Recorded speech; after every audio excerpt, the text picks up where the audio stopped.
kad Dievs tevi uzrunā, ko tu ar to dari? Es nevaru teikt, ka es esmu priekšzīmīgs. Es to nevaru teikt. Man ir bijis tā, ka Dievs man uzrunā, un pēc 3 mēnešiem atkal uzrunā, un pēc gada to pašu uzrunā. Un man ir Dievs, vai es esmu tāds dulburis, vai es esmu tāds dulburis, ka es nedzirdu un nerespektēju tevi no pirmās reizes.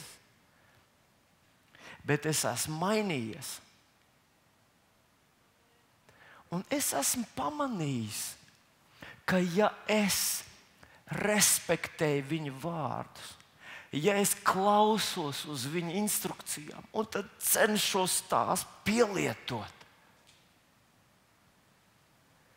apstākļi mainās, situācijas mainās.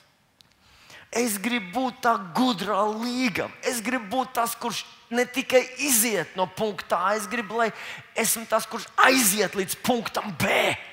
Es gribu būt tas kalps, kuram ir uzticēta tā lielā bagātība.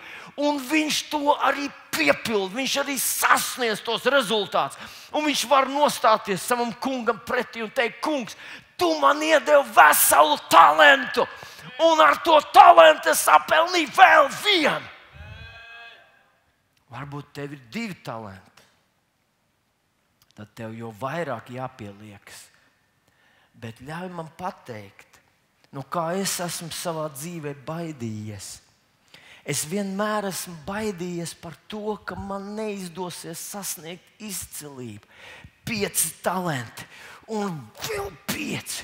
Man vienmēr licies, ja man ir iedot 5 talanti ar visu to savu pielikšanos cilvēcīgo, vienīgais, ko es varēšu izdarīt, būs 5 talanti un vēl 5 mazi procenti blakus.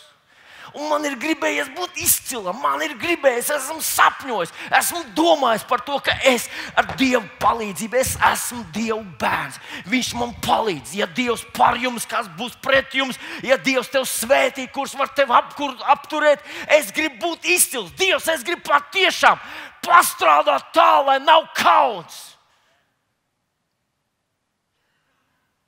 Un zini ko? Tas nav iespējams. Zini, kāpēc nav iespējams?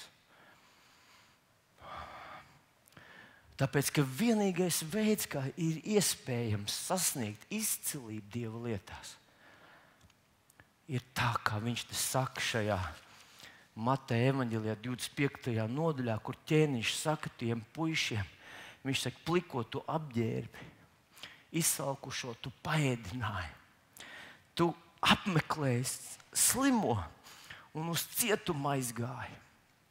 Un tu, priekš tevis ir sataisīta tā godība. Zinot, par ko viņš runā?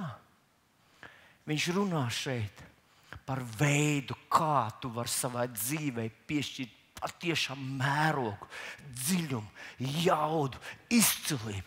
Kā tu vari paskatoties apkaļ uz savu dzīvi, redzēt, ka Dievs bija vērts. Tu tiešām man palīdzēji. Es tiešām nodzīvoju Dieva bērnu cienīgu dzīvi. Kā? Sākot darīt mazas, vienkāršas paklausības solīšus.